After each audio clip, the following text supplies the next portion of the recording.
Right, we're going to start off in a minute. Does anyone know where Denise is? Okay. Yeah, okay. We'll just wait a moment for Denise and then we'll restart.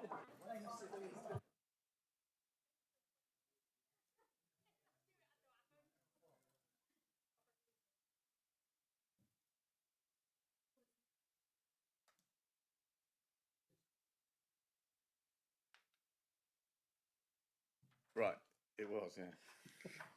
I had a couple. Members, we will reconvene the meeting. Steve, we back online? Back online, so we're back online, everyone, and we'll move swiftly on to agenda item 11, discretionary housing payment policy. Nikki. Thank you, leader. Not my leader. This is a. I was just. Yeah. Anyway, sorry.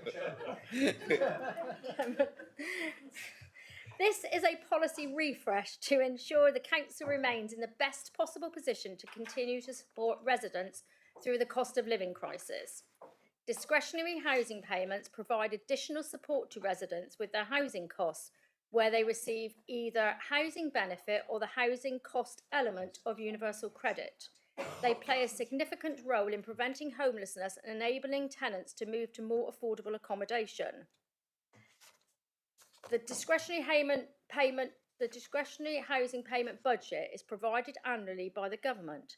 However, this has been reducing year on year against a backdrop of increased pressures on the availability of affordable housing in the South Hams.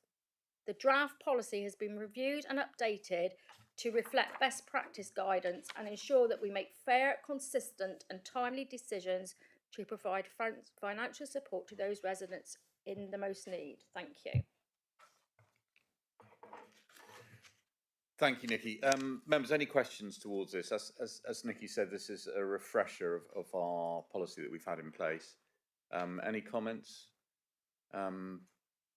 No questions? Can't see any. Nikki, do you want to propose the recommendations? Yeah, I'll move the recommendations. And can I have a seconder for that, please? Jackie, you happy? Jackie. And just a show of hands, all those in favour, please show.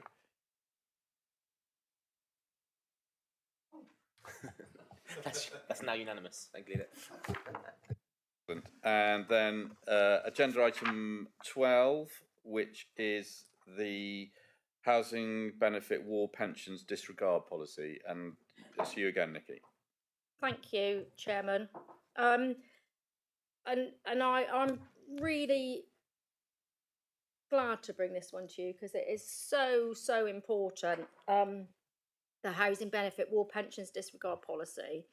Most aspects of housing benefit are determined by legislation, which cannot be amended. However, the council does have a discretion to disregard more than the statutory amount in relation to war pensions.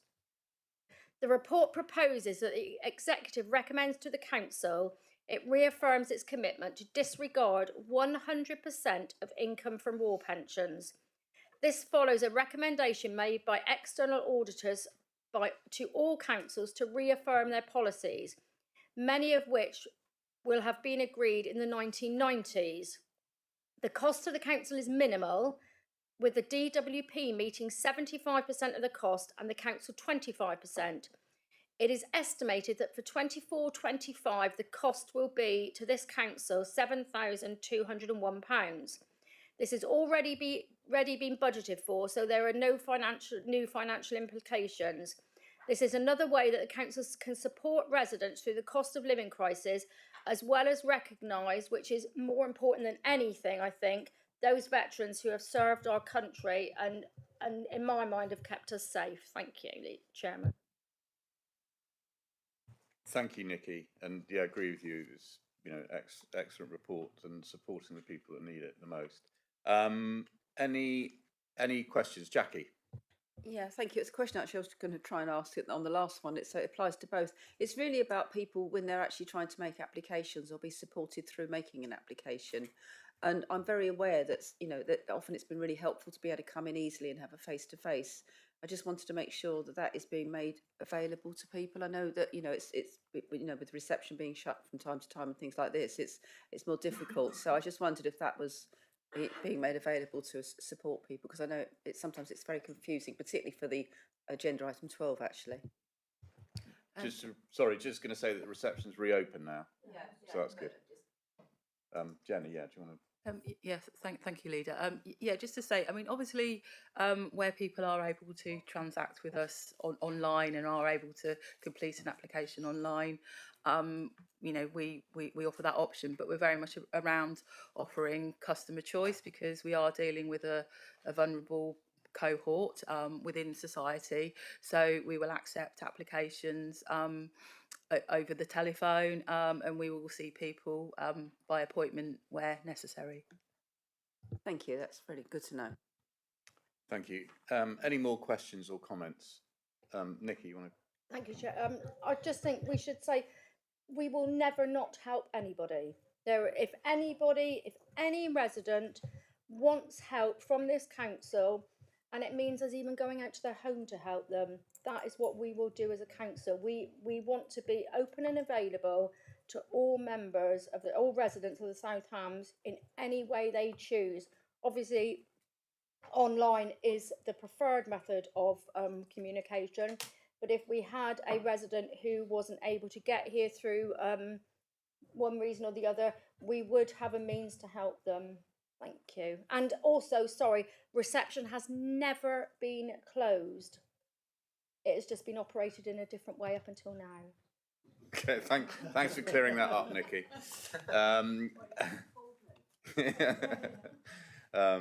Anyway, right. And any more questions, queries, comments on this? No, thank you.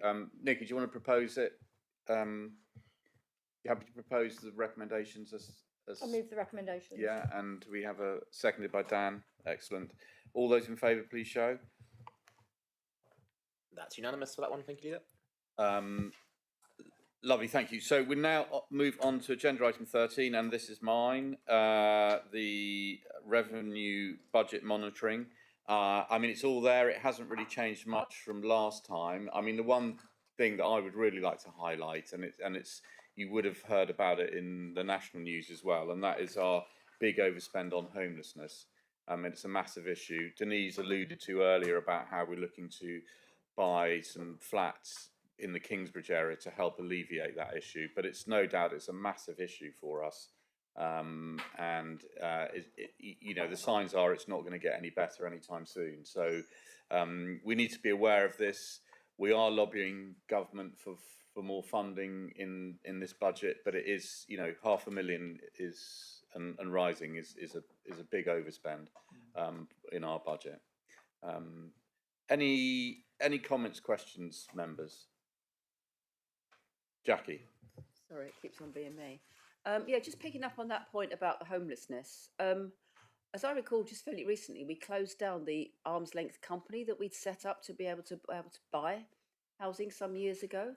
So how, you know, do we have to reopen that, or what's the position? Because I must say I was a bit surprised when we actually closed it, but that seems to me to be the thing that we really need to make sure that we don't get clobbered for right to buy, etc.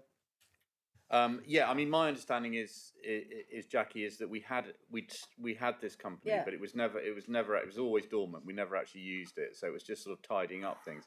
It is not stopping us purchasing these flats in Westfield. It's not stopped us with St Anne's Chapel. I think the general consensus was to set up your own housing company as a district council is highly risky, and there are better.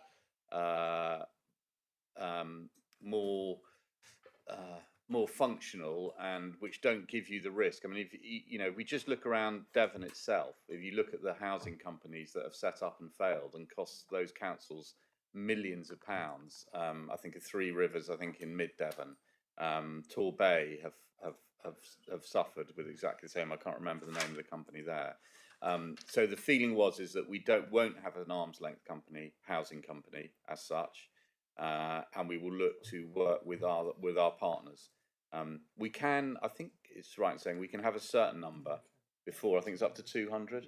Am I right? I think we can have up to 200 houses before we need to have a separate entity to hold those. But it's not preventing us doing anything that we want to at the moment. Okay. Chris, I don't know if you wanted to add anything to that. No, I think you've covered it. Thank you, Leader. Right. Any other questions, comments? In which case, I will propose the recommendations as on page 189. Can I have a seconder for that? Thanks, Dan. All those in favour, please show. That's unanimous. Thank you, Leader. Right, and we then move on to the capital programme monitoring report. That's at the end of January this year. Again, not that dissimilar to the report that came before us a couple of months ago. Pauline, I don't know if there's anything you wanted to highlight. Thank you, Chair. I think the report is very similar to what members considered at the January meeting. There's no surprises in there. Everything is within the budget. You can see there we've spent 8.3 million of the budget for 23-24, around 74% of the budget for this year. And the report is just for noting. Thank you, Chair. Right, any questions? No, I'll propose it. Can I have a seconder? Dan, and all those in favour, please show. That's clearly noted. Thank you, Leader. Thank you. Right, so we now move on to agenda item 15, the Dartmouth Park and Ride and Health Hub Car Park 6-month review. Victor, over to you. Thank you. So on the Health Hub car park, we're only at 6 months, but the monitoring is indicating that the system is working well. Still, the full review will take place at 12 months. We can say at this moment we're improving the free spaces to include those for the disabled, and thus if they get themselves, should they choose to take a ticket, they will have 2 hours free, not 1. That effectively increases the free 1 hour parking up from 8 to 12. The contract for the NHS is set at 26 spaces, which include 22 for staff, 2 for GPs on call and 2 for Dartmouth Caring. And so we'll provide another update in another 6 months' time at the end of the year of monitoring. On the Dartmouth Park and Ride, the current charges have been as they were since 2010. And the result at the moment is an annual loss of £154,000. I'm proposing an increase in the charge for pay and display and for the park and ride down to the town. And consequential on that, our permit policy dictates permit pricing staying in line with the increase in charges. The current charge permits all-day parking and travel to and from the town centre.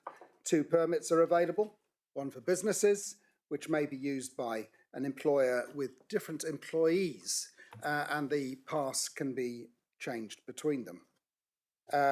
And then secondly, for individuals working in the town.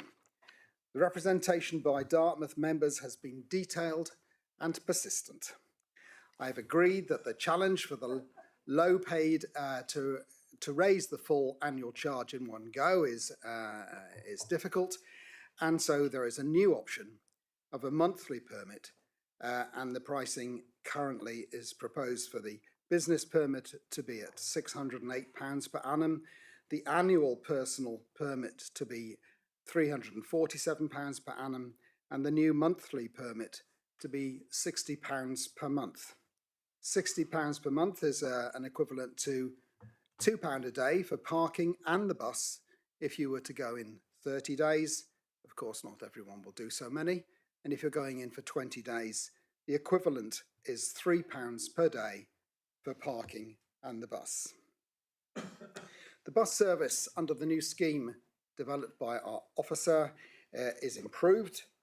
In the off-season, the 92 will now call into the park and ride, which particularly facilitates those with needing wheelchair access into the health hub, because at the moment the 92 drops people on the main road, and there has been quite some talk about the gravel path which leads up into the, I suppose, the rear access route. But with the new facility of the 92, it means that there can be direct wheelchair access into the main door. And further, tickets will be able to be purchased on the Park and Ride bus to bring anyone up from town rather than waiting for the 92. There is mention of two activities that are important to Dartmouth outside of the proposed new dates, and we can arrange extra services. This will be on full cost recovery with the organisers of the food festival and the music festival, but we can facilitate that. None of the above really addresses the shortfall of £154,000 per annum.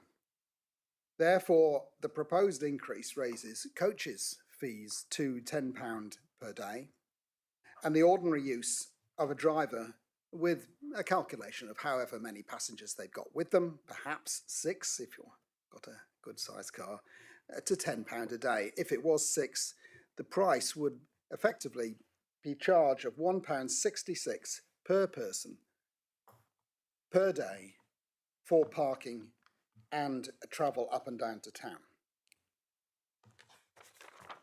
Okay. I'm there at the moment. Thank you, Victor. Now I've got both Dartmouth Town Council and here the Chamber of Commerce is here as well. Thank you. If and I'll obviously people want to speak as well. What I think I'll do is I will ask for the Town Council, the Chamber of Commerce, to make their points. Hello, Councillor Cathy. Yes, please do. And then when we've heard those, then I'll go to members of the executive, non-exec members, and then we'll see where we are. Okay, welcome. Thank you. Thank you. Firstly, thank you for allowing me to address this meeting. All my fellow Dartmouth Town councillors and our own ward members and our Chamber of Commerce are horrified that you are proposing a 100% price increase in the parking charges at Dartmouth Park and Ride and a cut in the shuttle service.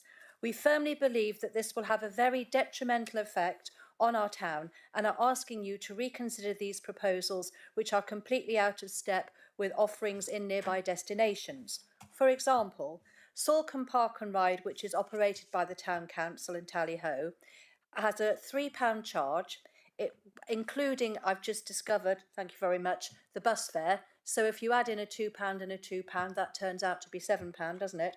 And it's running over Easter, the 2 May bank holidays, and then from the 28th of June to the 8th of September. The proposals from South Hams District Council, and I know that you have now addressed it, completely miss the Dartmouth Music Festival on the 17th to 19th of May and the Dartmouth Food Festival on the 25th of October 2024. These are much needed busy off-season weekends for the town and its businesses. Finishing at 6 o'clock, especially for the music festival, will place a great deal of pressure on the 90 and the 92 services. I doubt they will be able to cope with the increased volume of passengers. All bus services are under strain during these festivals, and without the Park and Ride double-decker, they will not be able to handle the increased volume of passengers. Many visitors, and you have to bear this in mind, will have already paid to cross the Dart on the South Hams Lower Ferry, some of them, and so will have already paid £25 if you add in the Park and Ride and the ferry charges before they even arrive in town. In addition, the Park and Ride is used by a lot of people who stay at Airbnbs, and it means that the parking in town, the pressure on that is alleviated. If you now start charging £10 a day for them to have to stay in the Park and Ride, they're just going to look for anywhere they can park in town to save the money. So I think this is another use that you haven't really considered. I would also say that the new Premier Inn wanted to encourage its residents to use this service and also come into town and use our hospitality services. But if it costs £10 and finishes at 6 o'clock, I don't suppose many of them will do that either. Stopping the service at 6 o'clock during the busy season will also have a detrimental effect on our hospitality businesses' evening trade. It's been a tough winter for many of our local independent businesses. The dreadful weather and the cost of living crisis has meant Dartmouth now has in excess of 20 empty shops. Many local traders are relying on a good summer for their survival. These charges will impact both the number of visitors and the amount they spend. Dartmouth is a big contributor to the SHDC pot. Our parking charges in Mayor's Avenue are the highest in South Hams, and our business rates are among the highest in the region. The Lower Ferry, Regatta Fair and South Embankment also create healthy revenues for South Hams District Council. But you're in danger of killing your golden goose and destroying our town's economy, which will have a knock-on effect on the lives of our residents and ultimately those healthy revenue. I'd also like to point out that in Dartmouth, we run our own public toilets, whereas South Hams has to run the toilets in Salcombe, Kingsbridge and Totnes. So you might say that we're creating a deficit of 150k, but we're actually saving you some money because we run our own toilets. Devon County Council has just dropped its proposals to install metered street parking in the face of huge local opposition, and they were democratic enough to consult with our residents. Thank goodness they listened to us. I hope you will do the same.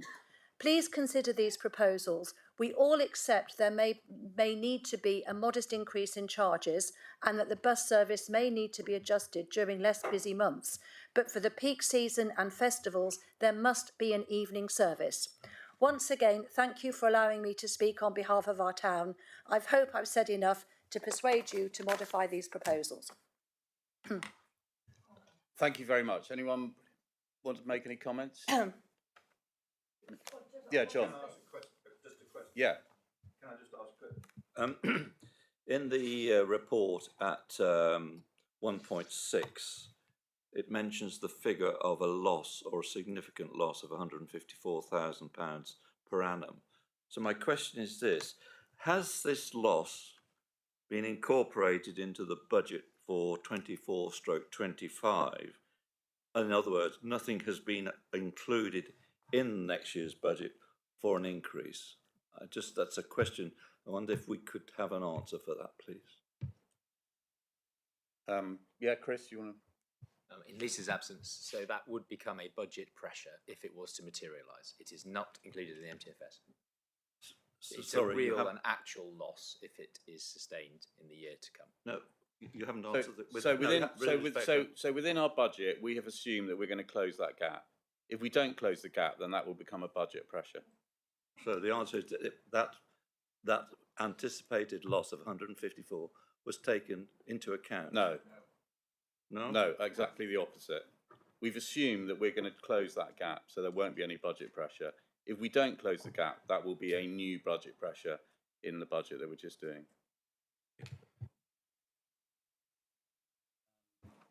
So just if you could distill down in my mind, so what is it, you know, if you said, right, okay, this is what we would like you to do, what would you ask us of us? Right. Well, I mean, obviously, I understand that you are going to have to increase the charges. Okay. But I'm kind of, what we would like to see is a more modest increase, maybe Okay. not 100%. Could we perhaps think about, I don't know, £7, something like that, which would seem to be a reasonable amount. Okay. With regard to the bus shuttles, Yeah. we absolutely have got to have the evening service for some of the season. And that would have to include the music festival and that would have to include the food festival.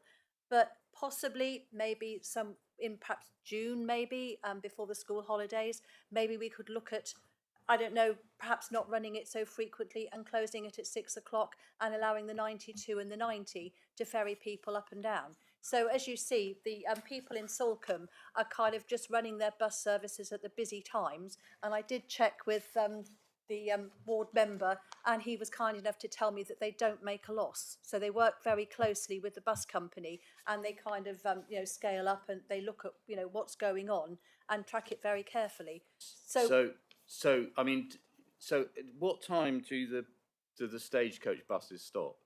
Well, the 90 stops at actually 11:30 In the evening? in the evening. Oh, Yes. okay, And the okay. 90, I think the last one now is at 9 or 9:30. Jonathan, I can't remember. You 9:30. Okay, Yes. so because within the report, I mean, one of the things I think that actually, you know, you haven't mentioned, is that actually we've organised so that the buses now, the public buses, so Stagecoach and those, will actually be calling at the Park and Ride Julian, all year round. but if the festivals, well, Yeah. come and have a look at the Yeah, no, regatta okay. and Look, the we'll go queues. on to the festivals Yeah. because I think what it is that it clearly says in there is that the festivals are special cases and are open to fine. negotiation. So I think we can cover that. Cool, I'm not good. worried about the festivals, Good. if I'm honest. Because we were. No, I get that and I totally understand Yeah. it and I agree with you, but I'm pretty sure that the negotiations that Emma has had with Stagecoach have been incredibly positive in that respect. So that it's going to cost us, I think it's £900 for a one-off event per day, but we can cover that some of with our Park and Ride and Cool. some of it with that. So Sorry, I need clarity on that because that's not what Councillor Abbott said. Councillor Abbott said that for the festivals, the charge would have to be met from the festival organisers, not by the council. So I just would like clarity on that before you move forward. right, okay. Well, I mean, I think that's something that's sort of in the details. I think what the town council are more interested in are the fact that there is actually a service and there isn't chaos. So There I wouldn't think be the a details service. of it. There wouldn't be a service if the festival organiser didn't want to pay for it. There would be no service. So we want clarity. Well, I would like clarity on that one. Yeah, Councillor okay. Abbott. They are not-for-profit festivals. They're run by volunteers. Thank you very much for flagging that. Okay. The music fest, the town council gives them grants. Yeah. If they then have to pay for a shuttle service, it's going to start Okay. to make these festivals unviable. Okay. Well, I will. I'm going to at some point. I'm going to check with Emma while we're discussing it. So, for example, they've got a food festival running. It's on the Saturday and Sunday. We go into Stagecoach and say, right, you're going to run it on those 2 days as well. How much is that going to cost us? So I think what they're concerned about, if Stagecoach say, well, it's £900 a day, that's £1,800, that we pass that total cost on to the festival, or would we say, no, what, actually, if we can recover our costs from the extra Park and Ride that we'll be producing at that time, because we normally wouldn't do it, would that mitigate against it? That's absolutely how we would look at it. We'd look at it as a business case in its own right and then decide. I think we saw that. So what else? Well, we're so sorry. Thank you. Good you're here, isn't it? What we're saying about I think we've covered the business about people working and using the Park and Ride, having a monthly pass.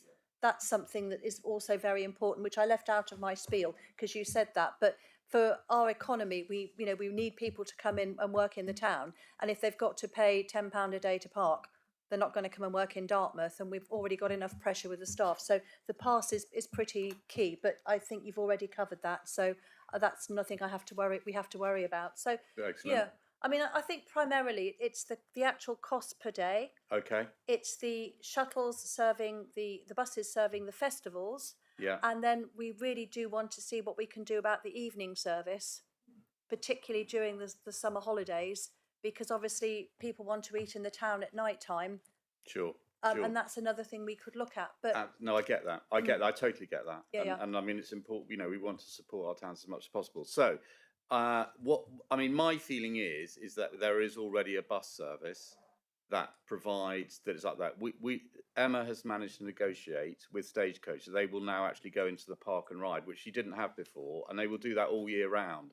So I think that's actually an improvement in what you've got already, that I would say. Yeah. And so people can park in the Park and Ride, and then if they want to go after the 6 o'clock, they can catch the Stagecoach, and that will run till 11:30. You said? No, that's the 90. The 90 runs every half hour. 11:30 that runs every half an hour, and the 92 runs every hour, hourly. But it stops. The last bus is 9:30.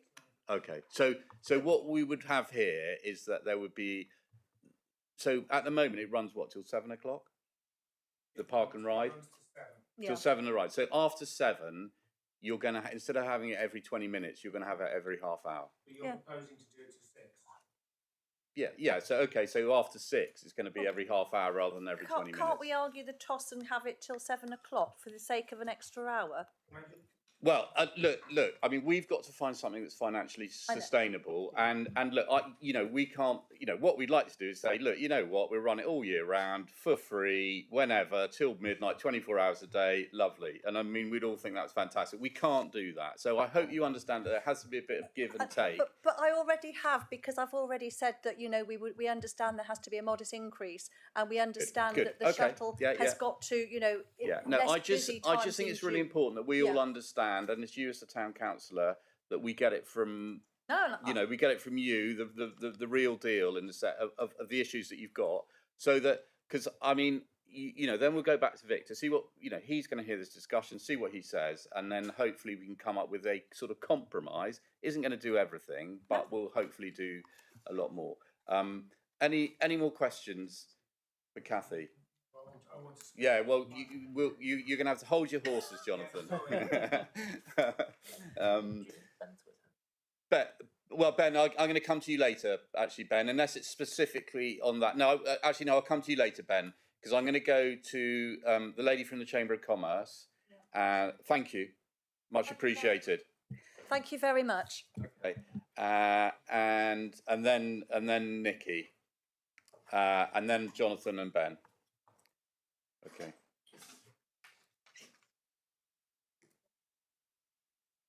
Welcome. Sorry, I don't know your name. I probably should. I'll introduce myself. Yeah, if you could for the minute. Thank you for giving me the opportunity to speak. I know it's a busy agenda. You've got a lot to do, and I wasn't on it, so I'm just coming along very briefly to say a few points to echo some of Kathy's points. So my name is Jo Hind. I'm the co-chair of a new organisation called the Dartmouth and District Chamber of Commerce. We formed it in October. We've got the overarching aim to improve the local economy. We do that through 3 purposes. We collaborate, we promote, and we advocate. Since we took up the role and formed the organisation, I seem to spend all my time advocating. So when we're advocating, we're trying to protect our local economy from harm. So my first piece of advocation was to write against the parking meters. So I feel like we've just been in the frying pan with Devon County Council, which we came out of on Tuesday, but on Monday night I learned about the Park and Ride review, which means that we're now in the fire. So the response that we had from Devon County Council was very positive because they withdrew their proposal, but at the same time they said, could we have solutions from the community? And that is a revelation, and that is really what we'd like to work with, a model that we'd like to work with. So what it feels like as a community is when proposals come out like this, out of the blue, really, because we as a community, so the Chamber didn't know about this until Monday night when it was on the agenda for the monthly town council meeting, that we feel like it's being done to us. And really, we just want to work with you to come up with a solution, not in a meeting like this, where we're now under pressure, time pressure, to actually get the detail discovered, but to work with you so that it's not done to us, it's done with us and for us. Because actually, discussing some of the detail that you've had just in this meeting is really critical to our town. Parking is the top issue for residents, workers, and visitors. And it has been for more than 20 years, and we haven't had a solution to it. So what we need to do is actually step back and look at transport as a whole, of which parking is only part. But what we seem to be doing is going from frying pan to fire to frying pan to fire. And it's not helpful. And it takes a lot of time, it causes a lot of angst, it breaks down relationships, when actually what I've seen today, because I'm a governance expert, what I've seen today is a harmonious council, you're making unanimous decisions, that's good, that's a good indicator of good governance. But when you do things like this, it creates bad feeling, and then it creates bad reputation for Southampton District Council in our town. And that's not good for you. So what we want to do is work with you and work on the detail. So I spent some time looking at the recommendations. I won't go through them all now, but there's what will happen if you go to proposal and then you go to consultation. You're creating a battle between the town and the district council, because we will come back with all the reasons why this won't work for our community. Whereas if we had the opportunity to say what would work for a community, we can then work together and come up with something. So, for example, shortening the service by 106 days misses out, as Cathy said, all of our festivals, or 2 out of 3 of our festivals. It also misses Easter and half term. And I know that that can be fixed with an add-on service, but actually if you'd had that conversation with us first, we could have shown you that and we could have worked with you, whereas now we're sort of in a bit of a battle and there's pressure on it. So I guess I'm just saying, if you work with us at local level, we've got the local context. So for example, you wouldn't necessarily know we've got 28 shop units empty because the report you're looking at is 9 months out of date. You wouldn't know that there's a review of tourism going on in the town, and actually parking is critical to a destination management plan to improve tourism for our town. So actually we want to get the figures up using the park and ride, which will generate more revenue. And you won't know that we're forming a transport task force to look at all of this, because actually your aims and our needs are not aligned. So if you're reducing your services because of cost, you're not meeting the community needs. So we need to work together and look at other ways to do that. And that's where I'm coming from. And I know we're not going to resolve that today, but please can we work with you?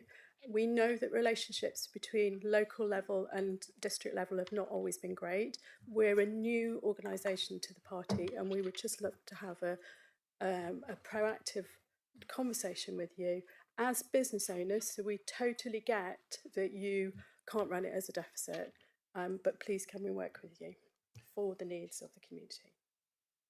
Thank you, Jo. You're welcome. Thank you for allowing me to No, you wait there. Oh, wait there. No. You don't get away that Okay, easily. go on. Nikki, did you want to ask? I just want to. This is just questions for the presentation from the Chamber of Commerce. Thank you. I listened to what you had to say, and you're saying you haven't been involved up to now, and you only found out on Monday night. But did Southampton Council knew you existed? Because I've not heard of you, and I know Councillor Birch, who is the I forget what your portfolio is, all things business and jobs. So if in all fairness to the council, and you've spent a long time telling us this today how we haven't engaged with you and how we haven't kept you up to date, and we've only just know. But the council, as far as I'm aware, doesn't know you existed. So how can we have? I'm glad that we do know you exist now, and I applaud you for starting up a Chamber of Commerce because it's really needed. But a council needs to know an organisation exists to engage with it. So I think moving forward, you need to put that right. And that's just my advice to you, and a bit of a stick up for the council. Really, we need to know you're there to engage with you. I understand that, and I absolutely take your point. Our district council representatives obviously know because they come to our monthly meetings. And I'm sorry I haven't engaged with you. We've been trying to do this at breakneck speed because we feel an urgency within our town. We've engaged with our local parish councils. We need to move up a level, and we totally understand that. And I apologise for that. Okay, are there any more questions?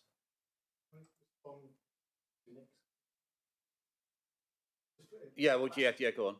We had 4 working days. Right, we had 4 working days from last Thursday.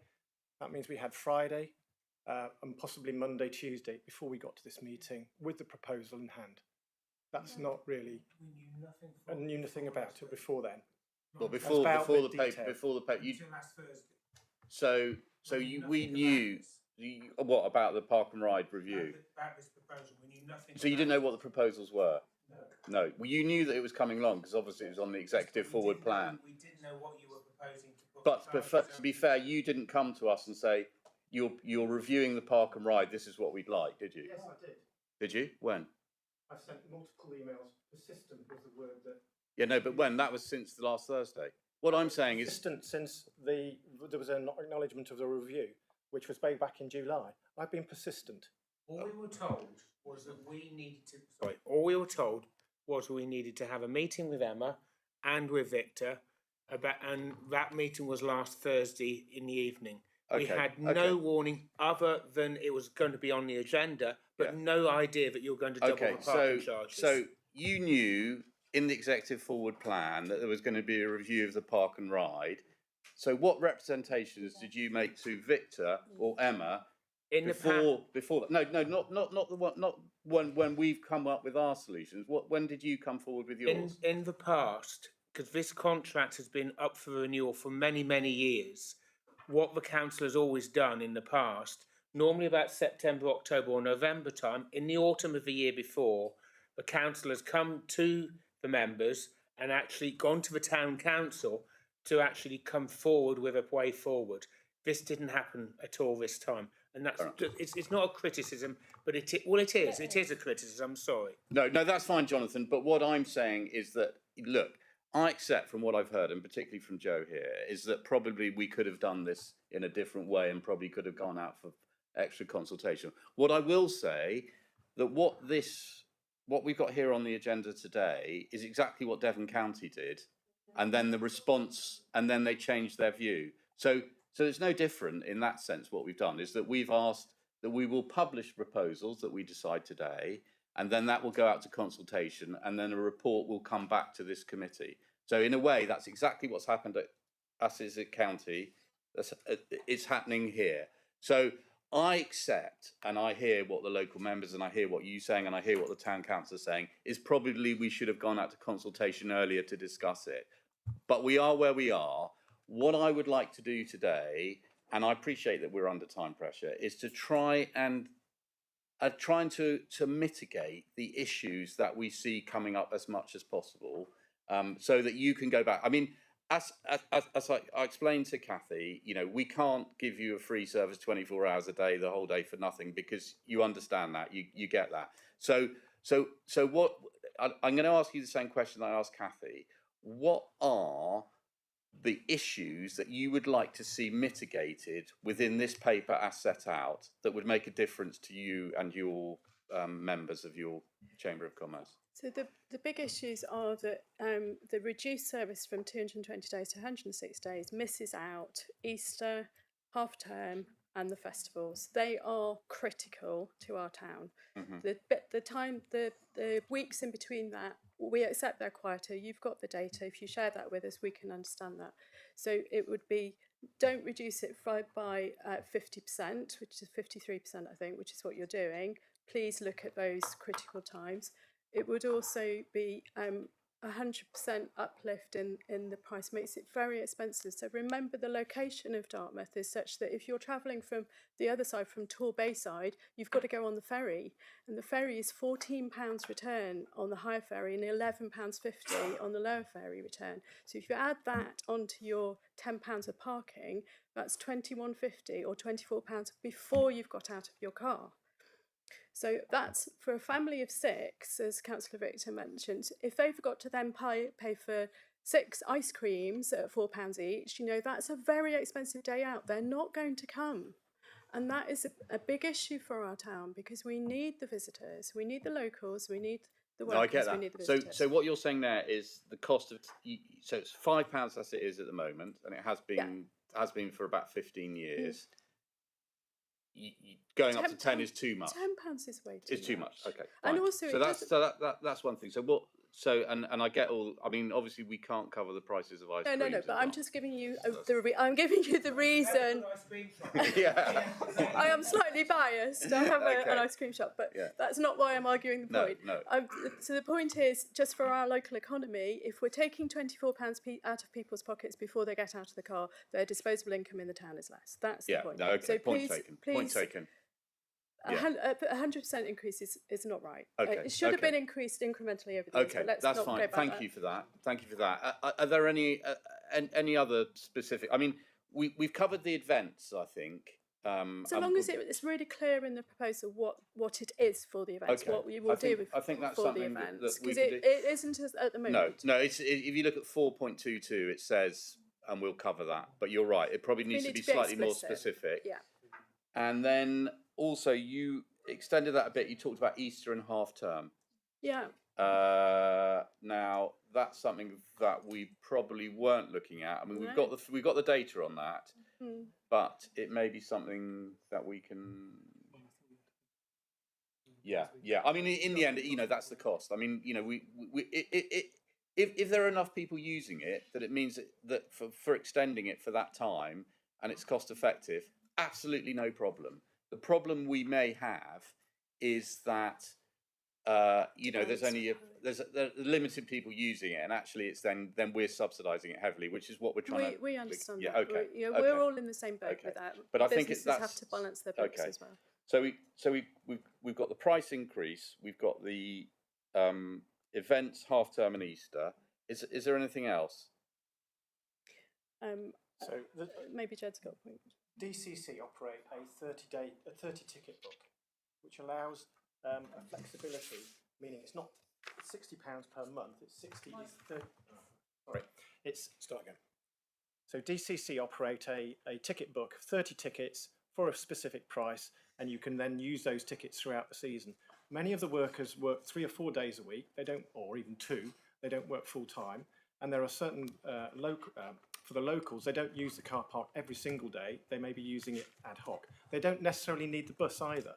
So is it possible that we could consider a 30-day book of tickets, which doesn't include the bus fare because they don't need it, or they can jump on it as needed? So that's something that to consider. No, thank you for that. And that may be something that we can consider. What do they do at the moment, those people who work 3 or 4 days a week? Well, yesterday I was talking to a person who works in that location. They go and park on the Little Cotton. Okay. And one of the free streets. Yeah, I'm gonna bring Ben in because I know that he's under time pressure because he's at work. If I could do, sorry about that. And then Nikki, I know I said, but I feel like I've got to speak to Ben first because he's got to get back to work. He's keeping the economy of Dartmouth alive. Julian, well thank done, you very Ben. much. I just want to thank Victor and Emma for meeting with us last week and also taking on board some of our suggestions. I just want to clarify something. It will be the 92 which services the Park and Ride, and that bus is every hour, not every half an hour. And just some of the other things before I have to go back to work. It's great kind of issuing the working permit, but when the bus starts at 9 o'clock, that's kind of very little use to people who work in town. Can I suggest I know this is kind of straying off the point, but literally Dartmouth just needs to review all the parking permits in town. So the Mayor's Avenue ones, and make sure the second home and holiday lets use a Park and Ride as opposed to the Mayor's Avenue car parks, and then open those up to businesses and working people so they can park in the centre of town.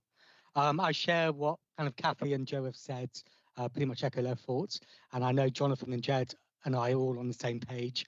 I've got to get back to work, so I'm going to leave you with your discussion, and I'm sure you'll all do the right thing. Thank you, Ben, and thank you for taking the time off work. Much appreciated. Good.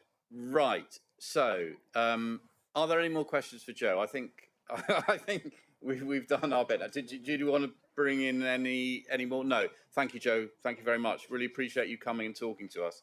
Super important. Right. I'm now going to go to Nikki because Nikki is. I'm going to go to John after that, and then Jonathan, and we've had. You're going to be last, Jonathan, but not least. Not least. Thank you. I find it really, I just want to say, really helpful to have those two views from those from the ladies, and I thank you very much. It's something that we maybe should look to do a bit more of, but ahead of the event, not at the event, maybe in future, because and your passion is is brilliant. I love passion. So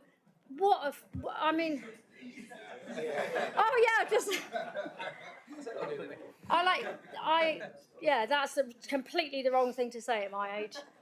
So I'm going to ignore what I've just said and go back to this. So the Health Hub car park seems to be taking a back seat on this one, but actually, I don't think I have an issue with any of it. I think if we've done this, we said we would do a review, and Councillor Abbott has done the review and is happy with the results and thinks that everything is working okay in there. So that's great. The park and ride. This is just not on. I mean, I'm gobsmacked that you set a budget, whoever you may be, we as a council set a budget, I think is the right wording, and you presume in that budget that the park and ride is going to be cost neutral, but actually you know for X number of years before it's made a loss. So the right thing to do in the budget is assume it's going to make a loss next year, and then if you get, because what happens if this doesn't go through? You're assuming that you're going to, this is all going to be rosy and you're not going to make a loss. So I really object to that, and I think that's a learning curve moving forward. I'm glad I didn't vote for the budget because I didn't spot that. But you cannot set a budget saying something is cost neutral when you've made a loss for years before. So that's the first thing I'm going to say. Second thing is ticket sales, 4.17 I've got written down here, which is you've done an analysis of ticket sales per hour. And how can you do an analysis of ticket sales that are sold at 5 o'clock at night? Because no one's going to buy a ticket at 5 o'clock at night because the park and ride is nearly over. So of course ticket sales at later in the afternoon are going to be lower. That's common sense. So I don't really think you can use the later time analysis for ticket sales as a true reflection on usage, because people just won't be buying tickets later in the day. 4.26, the parking time, I don't know why I've got that down, so I will ignore that one. Oh, could go up. So the other thing is 5.5 is, sorry, and I'm moving around because my computer won't working to put the comments on it. 5.5, the proposal fits with the following priorities: council, communities and environment. Because you haven't got a cost of living priority, that can't be mentioned in there. But actually this doesn't fit with a cost of living priority because it's doubling everything. It certainly doesn't fit with the communities policy, because for communities you're stifling them with 100% increase. Bear with me, 100% increase. Even the monthly passes, I believe, have doubled. I don't know if I can have some clarification on that, but you can't. At the moment, there aren't monthly passes. Right, So the okay. monthly passes are new, right. and the monthly passes are cheaper. So it would be cheaper to use a monthly pass than it would have been to use the park and ride under the old £5 a day scheme. Right, thank you for that. So I think to charge a coach £10 a day is just ridiculously cheap. And then you charge a car with up to 6 passengers in it, which there are going to be very few cars with 6 passengers in it, £10 a day as well. That makes no sense at all. I'd put the coaches right up to £30, £40 a day. No problem at all. And I would do that instantly, because that to me makes sense. You've got a coach with 50-something passengers on it and you're charging them the same as a car with up to 6 passengers on it. So hike the coach prices right up to whatever I don't know what a reasonable price for a coach is. I'm saying £40, £50 a day. I haven't got a clue what it is. In East Devon, it's 3. But it... That was helpful, Jonathan.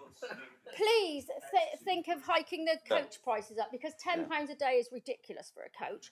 But you cannot be serious when you say you're putting the price of parking a car up to £10 a day, and if there were 6 people in their car, it would cost £1.60, £1.66, I think it is, a person.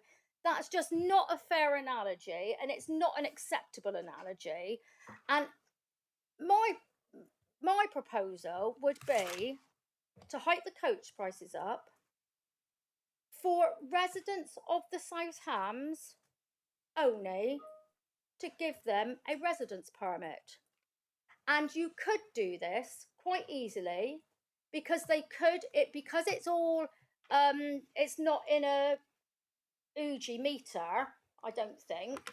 You could give them a permit that they show the person when they pay, and that pass, because you're a South Hams resident, allows you to park for £7 a day, for instance. If you're a tourist, you get, £5 a day or £6 a day. And if you're a tourist, you pay, say, £7 a day. So people of the South Hams are being looked after as they should be. They're helping the local economy of the town because they're visiting the town and they can do so at an affordable rate. And then tourists are paying, I think the lady suggested, £7 a day, which means that I think that's a really fair price for the service they're getting, and the coaches make up the difference.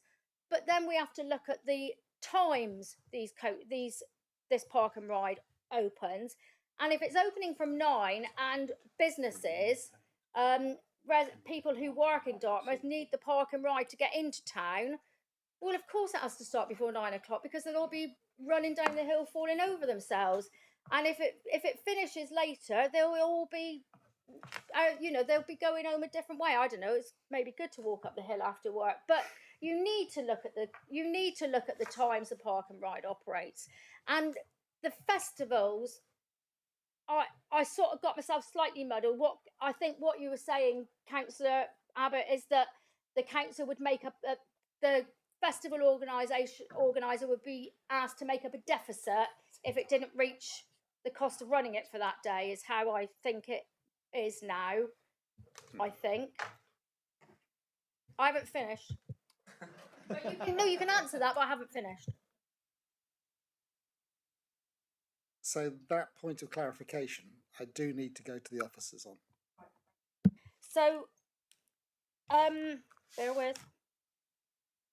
Yes, so we have to put forward some recommendations today, and they have to go out to statutory consultation, not because we want to consult, because it's statutory. So let's not fool ourselves that we're doing the residents a favour by going out to consultation, because we're not. But what we recommend today is the consultation, and I believe that we should postpone this recommendation today, and we should re-look at it.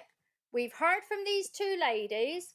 We've heard from one of our district councillors. We need to re-look at it, and we need to come back. Even if we've got to call a special executive, come back to it with some proper proposals. Because let's face it, 21-day statutory consultation at the moment is going to be a car wash, and it isn't going to help anybody or anything crash. It isn't going to help anybody or anything. So let's postpone today and bring it back to another council meeting in a couple of weeks' time or whatever, or call a special executive with some proper proposals that everybody agrees to. And literally, I think the whole exec should sit around the table with the Chamber of Commerce, the lady from the Town Council, the 3 district councillors, the officers, and thrash this out till we get a proposal to go out to consultation which is fair and proper. And I'll leave it at that, Chairman. Thank you. Okay, no, thanks for that, Nikki. That's good. John, did you want to? Yes, I would actually, Councillor Hopwood has just possibly stolen my thunder. In that clearly there is a weakness in our position in that we have not had sufficient consultation, not only with the local members but also the town council and also the other interested organisations. Clearly there is differences, and I think this forum shouldn't be used as a form of negotiation to see what comes out of it, because we're going to be here until 4 o'clock. Yeah. I think just remind members that at our last meeting, and the last full council meeting, we, in our council plan, emphasised the need for us as a council to not only work closely with the town council, the town and parish councils, but also with local organisations and local businesses. And I think the way forward is to not rush into a decision today. And prior to this meeting, I drafted the following proposal to put to the executive, and I'll read it out. And so I'd like to propose the following. Any decision relating to the Dartmouth car parking matter be postponed until the next executive meeting in April 2024 to enable the lead member and officers to consult with local members, Dartmouth Town Council and other interested organisations such as the Chamber of Commerce in order to seek a way forward that addresses the issues raised.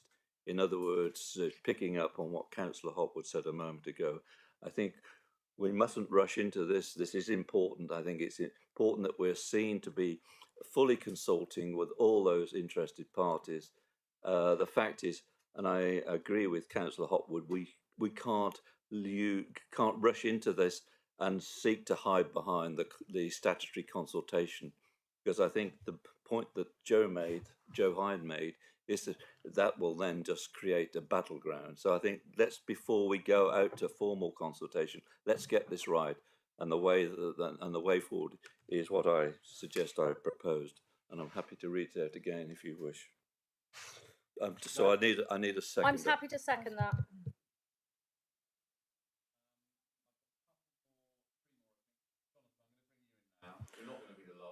Holding me up isn't good for my blood pressure. I've got the highest respect, Julian, for your good self, but in those recommendations that were originally up on the screen, it never actually went out and said consultation with the community or town council or Chamber of Trade. It didn't say any of that. It just said the normal statutory 21 days, which we all know is a tick box exercise, and it just normally automatically goes through. When we first heard about this, to actually put the park and ride charge up by 100% absolutely horrified all three local members. I almost thought it was a joke at one stage. This is so important to the economy of Dartmouth. And you said, as Councillor Birch said, that at the previous executive, you said that you were going to work more closely with the town councils and stakeholder groups, which I thought was really good. But then this comes up and it goes right against what you said last month. So I think it's really good to do this. And I fully support Councillor Birch's view. And what I was going to say was, can I suggest you put this off for at least a month? Well, I hope you support mine as well. And of course yourself, my loyal leader, of course, I bow to your power. No. To put coaches up to £40, we have a... Hang on, that was the... No.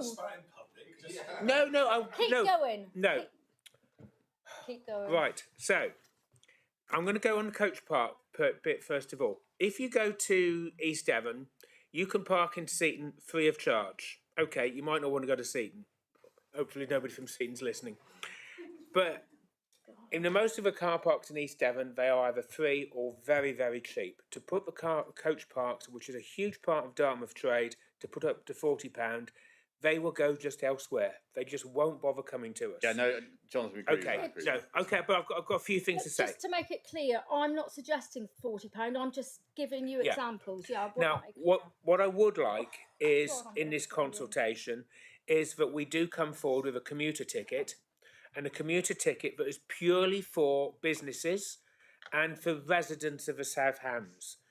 We can do that now. We weren't able to do it several years ago, but we can actually do that so that the commuter ticket is reasonable, so shopkeepers can go in and out of town to get to work, and that residents can go in and out and pop and shop on the buses.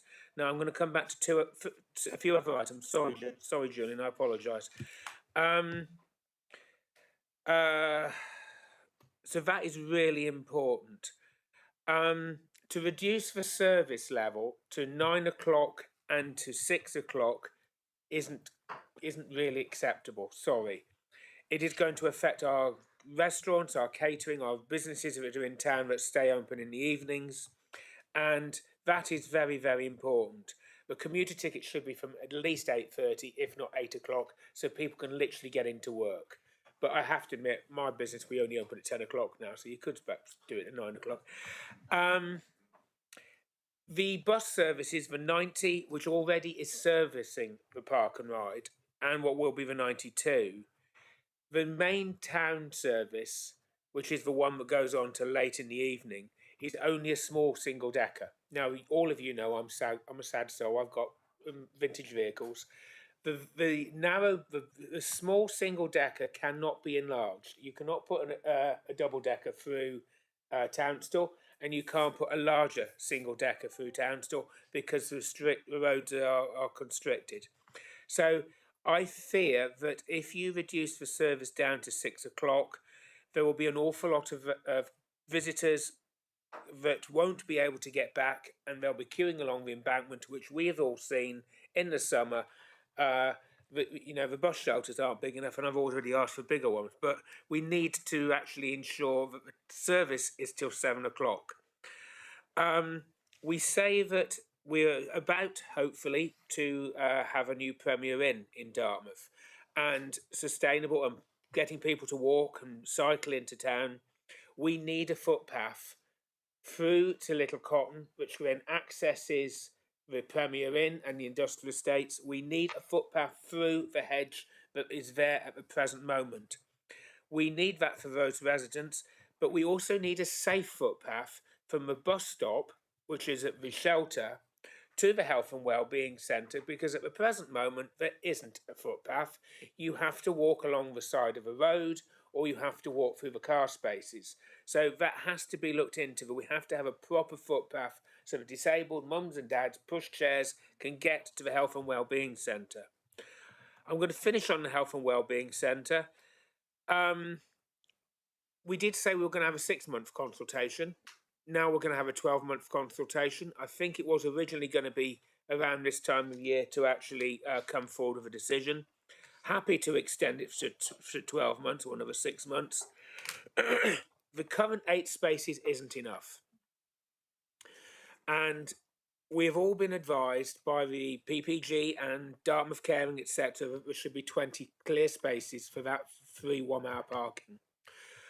And what I would ask you to do is that you do consider that, and that you actually colour the tarmac so that it is very clear. I went up to the to the Health and Wellbeing Centre car park last night again to have another look at it, and it is very, very confusing at the present moment. So if you were able to tarmac the area a green or orange or whatever, yellow, so that they can clearly see which of those 3 spaces, because that is causing confusion.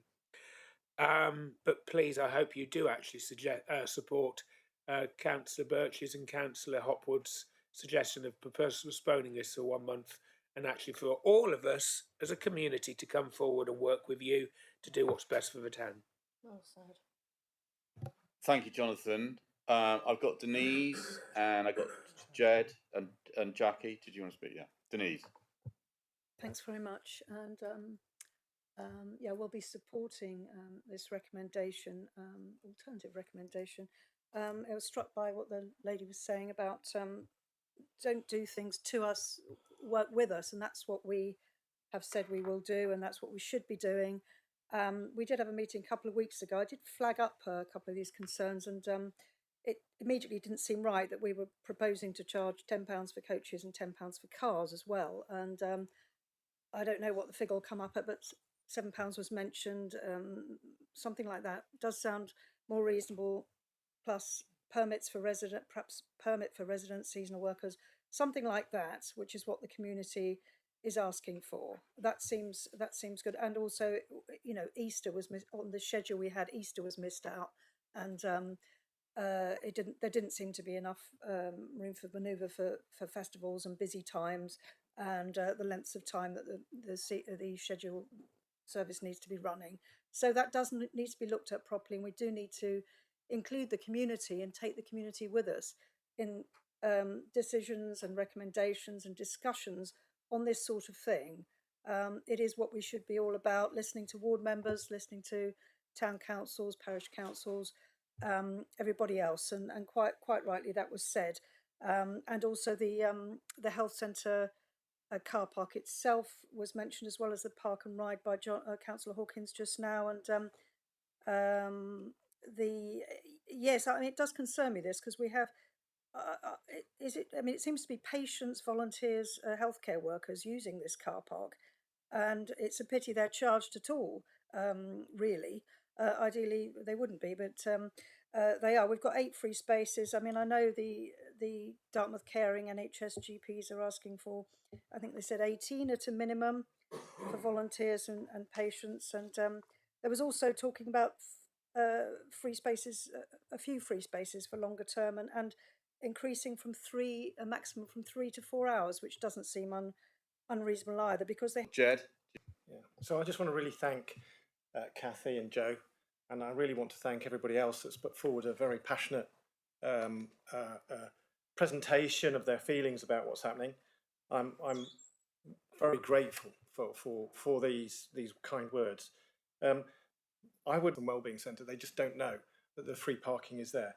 So there is something to be explored there. I don't intend on actually rehashing everything that everybody has said here. I just wanted to say thank you very much. I do believe that we need to look very thoroughly at the mitigation. I think that the process does feel very hurried to me, 4 days since we got the proposal. So I would welcome the proposal by my colleagues.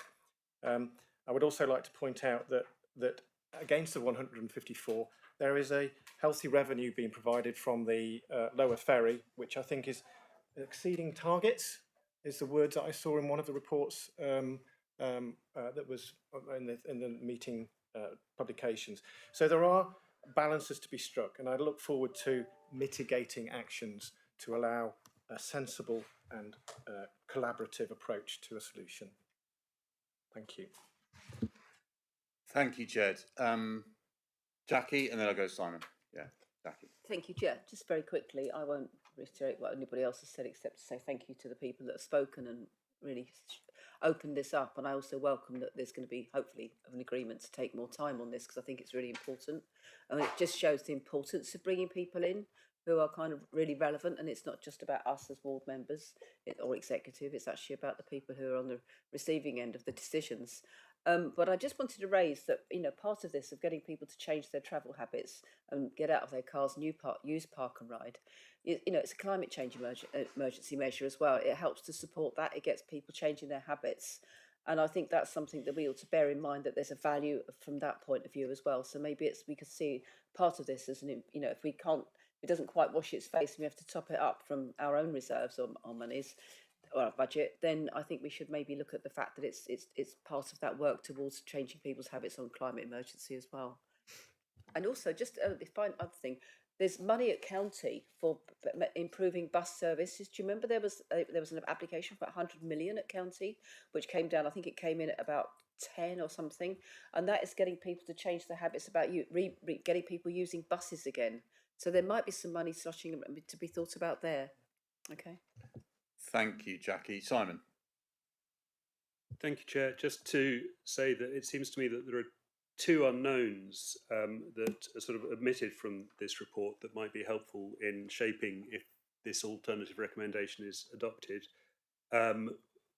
One is that exactly where the break-even point for the park and ride lies. I mean, we're told that it loses money at the moment and would operate at a cost negative, which I presume means an income positive position with a increase to £10. So having some better idea of where the break-even point falls, I think would help in your future deliberations. And likewise, although harder to calculate, the nature of the price elasticity of demand, it's assumed that an increase to £10 would have a catastrophic or dramatic effect on demand, but that's an assumption, and I don't know if there's any way of testing that. It may be that it had no effect on demand whatsoever. we don't know. No, thank you, Simon, and I think that's quite good. Right. So we got this alternative recommendation here that we've postponed that. Can I just say that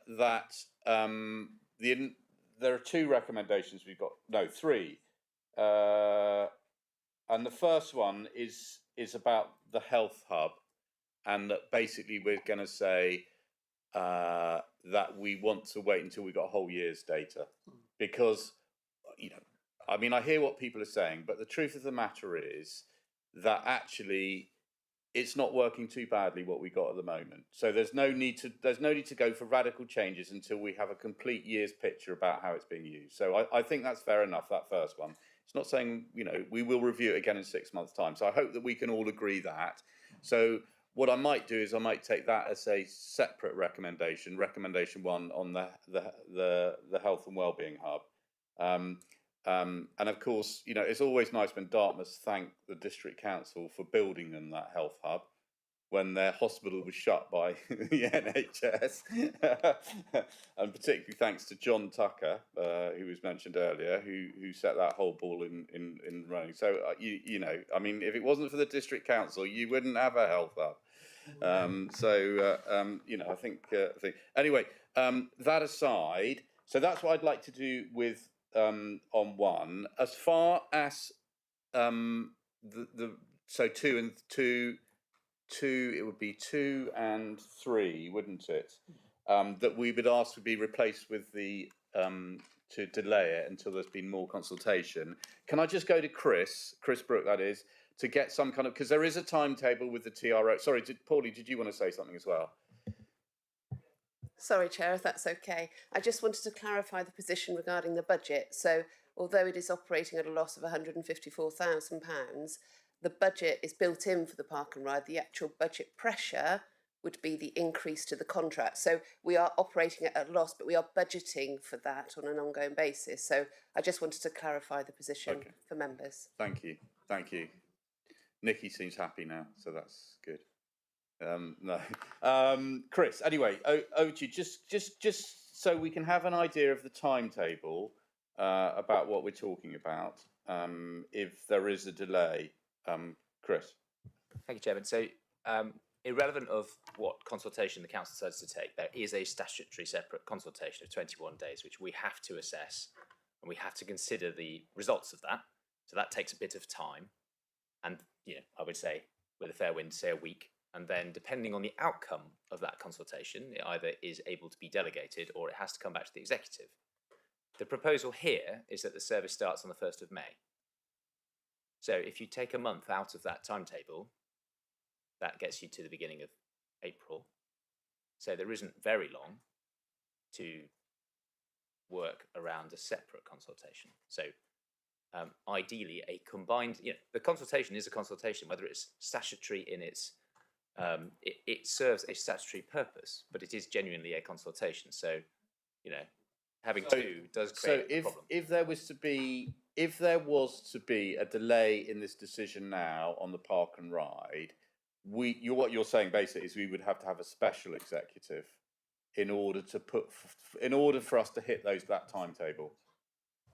Yes, or the use of delegation to the portfolio holder in consultation with yourself or some other more, special executive is the most public way of doing it. Okay, I think it would probably be that. So that's what we're talking about. We would need, because of the way the timetable works, we would have to go out.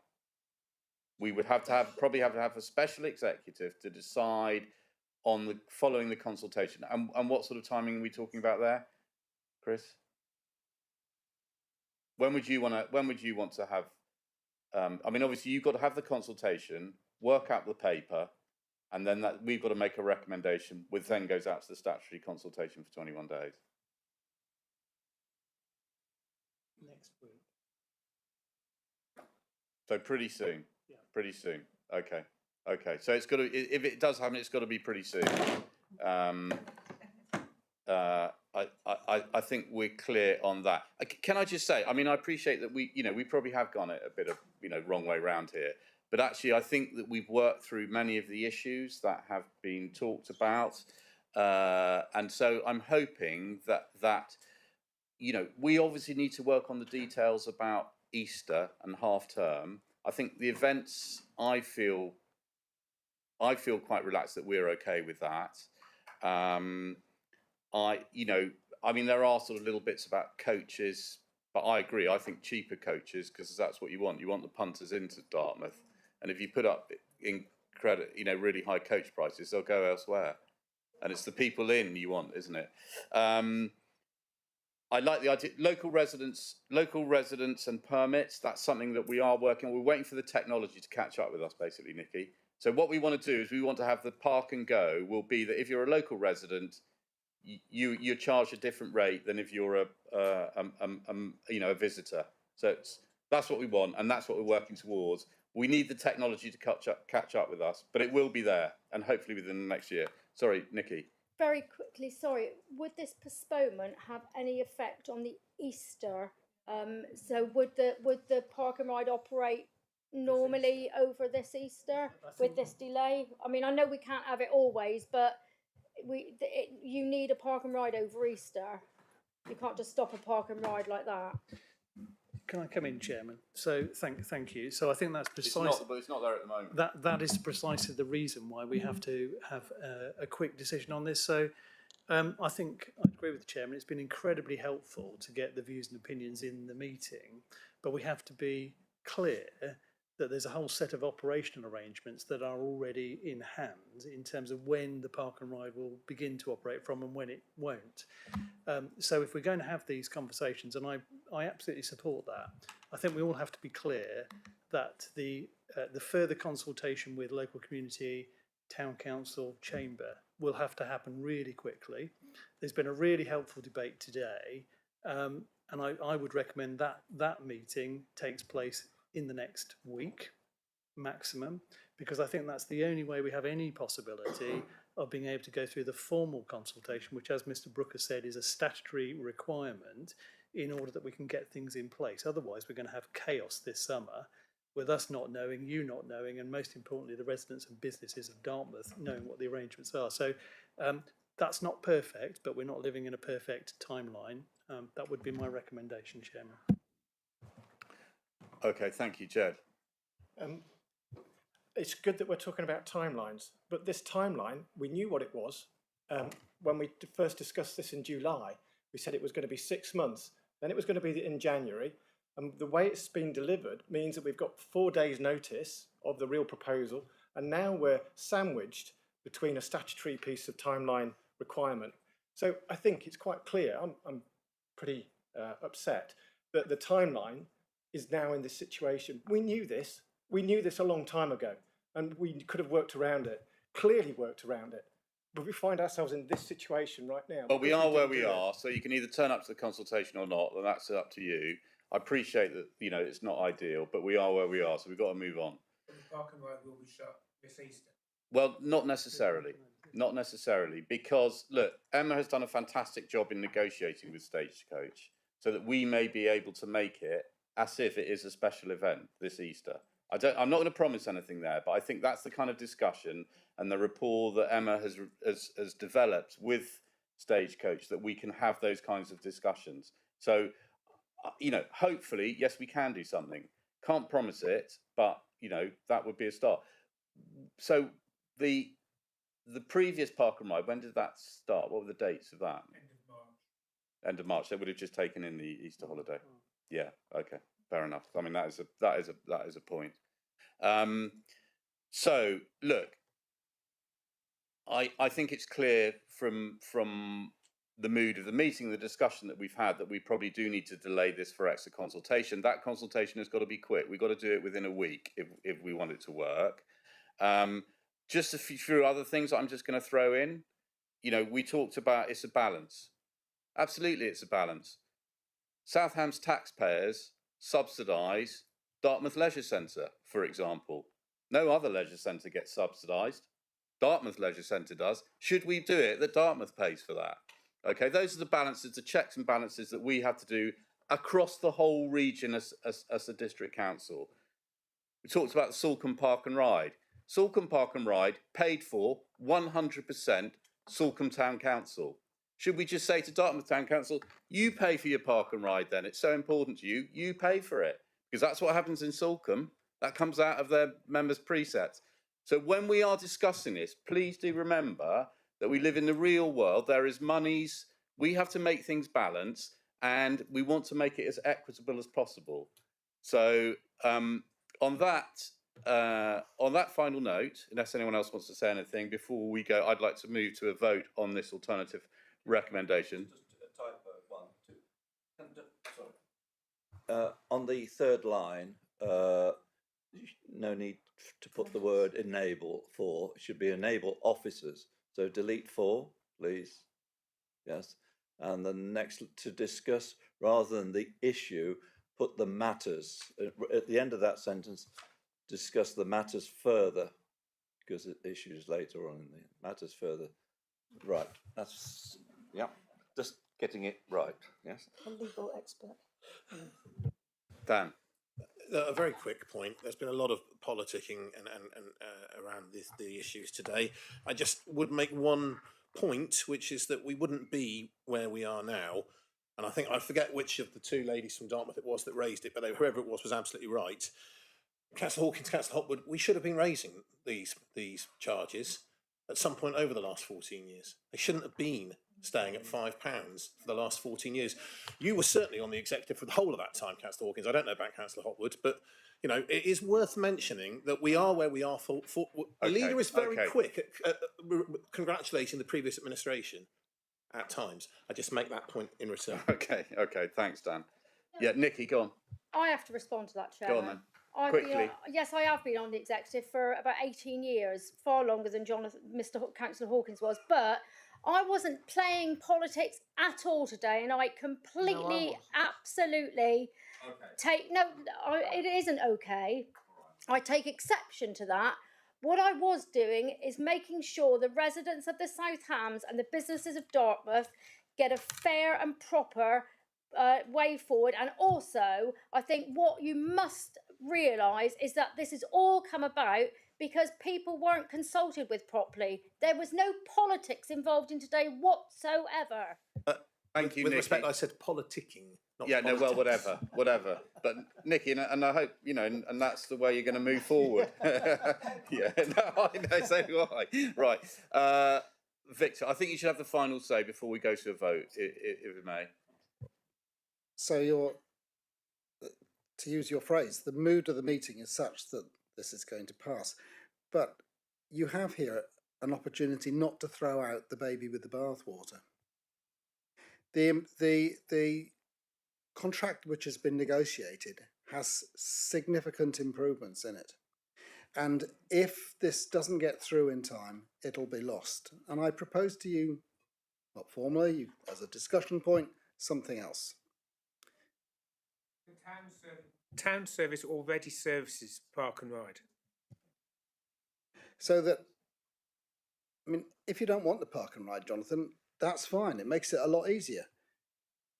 But if we were to go ahead with this and set up the contract and consult from within it at a reduced rate, let's say, of £8 per day rather than £10 a day, so that some of this £154,000 a year is not being lost, it would help us to compromise on losses and income and service where the service is distinctly improved, including monthly, operating a monthly service, which you are arguing is so much more necessary for the for your local employees. So it might be too late for you to not agree with this, and so be it. But that is a possibility that I put to you, and on that, I don't know if I'll vote against. I certainly am going to abstain. I think it's a shame that you have been going through all of this detail for the best of reasons, and yet you lose out the advantages. I finish. Thank you, Victor. Right, okay, so we've heard it all now. I'm going to put it to the vote then. So we're going to vote on this alternative recommendation that's up. No, first of all, we're going to vote on agenda item 1 within the order paper, which is about the health hub, and that is that basically we're going to take 12 months, 6 months. It's all right. It's not perfect, but it's certainly not a disaster. And so let's get all the data in, and then we can come to it. Then we can consult. Then we can come to our conclusions. Then. So, can I have a Victor? Do you want to propose just note 1? Okay. How would you propose that? I will second that. Can I have a show of hands? All in favour? This is just about the health hub. That's unanimous for part 1. Excellent. And now we will vote. So 2 and 3, we'll take this alternative recommendation, and if this is passed, then 2 and 3 fall. And what I will say is that we've got to have a special executive in order to hit the times, as Victor says about the contract, because I do think it's a good contract. And if Stagecoach pull out, there will be no park and ride, full stop. There won't be any discussion about it. It won't cost us any money, but it'll cost Dartmouth Chamber of Commerce and Town a lot of, a lot of economic activity, which we don't want to happen. But that needs to happen, and we need to have the special meeting, this time next week? Pretty much. Yeah. So we are talking about a very swift consultation, and I apologise about that. I think you're absolutely right. I'm not going to make any excuses. I think we got that slightly wrong, if I'm honest. I think what I've learned from this, as much as anything, is that when there is something like this coming up, we need to engage more and get the towns and the chambers of commerce to be more proactive, so that they are coming to us. Because, to be honest, we are, our officers are having to deal with. And the portfolio holders are having to deal with the whole of the South Ham. So we might not necessarily know the nuances and the issues that are within a particular area. So I think it's the onus that we must pass that onus on to the towns and the chambers of commerce and the local communities to make sure that they're proactive in coming forward with solutions or what they would like to see. Because obviously the negotiations will have to be between us and the thing. So having said all of that, so this is. Can I have a proposal for this? It's already been proposed. And seconded. Proposed and seconded. So can I have a vote? Those in favour? Sorry, before we get the vote, the original amendment had Dartmouth parking matter, but given that you've now voted on the health hub, I've just tweaked it to say Dartmouth park and ride matter. That's 5 in favour of the alternative. Thank you, Leader. And those against? With none against. And those abstentions? With 3 abstentions. Thank you, Leader. Right, so that is passed, and we'll convene a meeting very quickly. We're going to have to convene some meetings. So, so I think it'd be really useful, Town Council here and Chamber of Commerce, if you could liaise with Emma. I think it's best to set a date now. I mean, you may want to meet your members and talk about it. But I hope that some of the solutions and ideas that have come up here, that you can take them in, and that leave it as it is. Nothing changes, not an option. So yeah, okay, excellent, thank you. Good. So I'll leave that with you two if you liaise with Emma. Thank you very much, and thank you for coming again, and thank you for your contribution. Much appreciated. Right. Move on to what? Is it lunchtime? 1:20. No, we're going to finish the agenda. No, I'm not having a laugh. Right. So, because I think Dan, have you got? Okay. It's clearly obvious that I'm not going to make public rights away, for which I will spend many nights weeping. Okay. All right. Members. Item 16. So the next 4 agenda items are, Dan, over to you.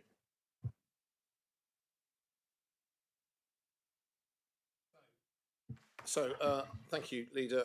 Item 16, we remain in the same locale because item 16 is the recommendation that the Executive approves the commencement of consultation on the draft Dartmouth Conservation Area Appraisal and Management Plan.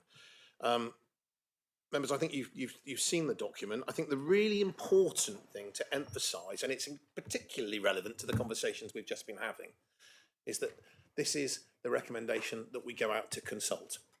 And through that process, we will be consulting with Dartmouth members, with Dartmouth Town Council, with other interested members of the public. And I know, because I have the officers here, that the officers are looking forward to those consultations. Mrs. Pritchard, would you like to add anything at this stage? Apologies, Councillor Thomas. If I could just come in here, I just want to make a slight apology to members of the executive. It's been brought to our attention that there are a couple of slight typographical or grammatical errors contained within this and the next item. And I just wanted to, one, apologise for that, and just to confirm that we are going to be working with the communications team to give the final documents one more check through, just to make sure that, should it go through in the executive today, that we've got a good version of that going out, picking up some of these errors. Apologies. Anything you wanted to add, Karen? Okay, the only thing I would check before you leave the room, Cass Hawkins, I just wanted to check with you on this. It does say that we have consulted with members. I don't know whether that process has happened fully. I know it has happened to an extent with Totnes, but my assurance to you is that what is about to happen now will involve local members. Right, thank you very much. Okay, grand. At which point, happy to take questions, or indeed for officers to take questions as